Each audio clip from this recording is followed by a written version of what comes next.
एवढं हे आम्ही पेरूची झाडं, झेंडूची फुलं ह्यात लावलेली आहेत. असं फुलांचं बी पैसा झाला आणि पेरूची बी रोपं वाढायला लागली. असं आमचं. आणि त्यातून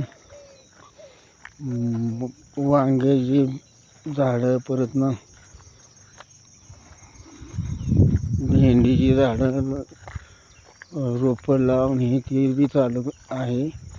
असं काही आता वांग्याची झाडं आहे ती, यात वांग्याची झाडं लावलेली आहे ती. परत ही भेंडी आहे ती बघा.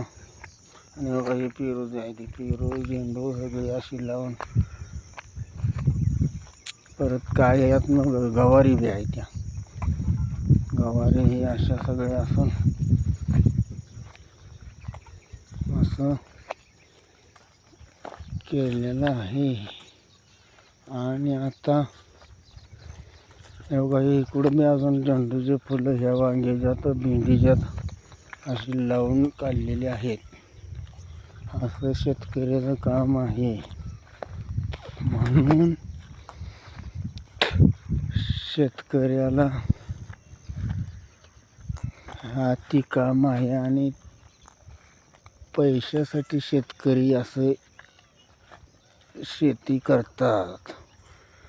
एवढा ही आता झेंडूची फुलं, पेरूची झाडं एवढा ही एवढी वाढायला लागली ती. आणि आता असा आम्ही अजून शेजारी ऊस बी लावलेला आहे. एवढा ऊस बी आणायला लागतोय. झाडं झाली की ऊस बी आणायला लागतोय. आता ऊसाला बी व्यवस्थित खतं घालून सगळं ही करून केलेलं आहे.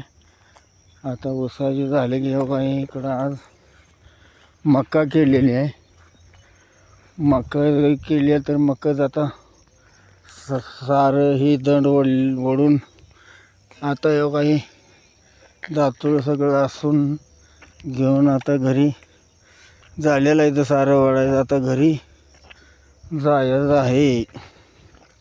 असं शेतकऱ्याला काम आहे.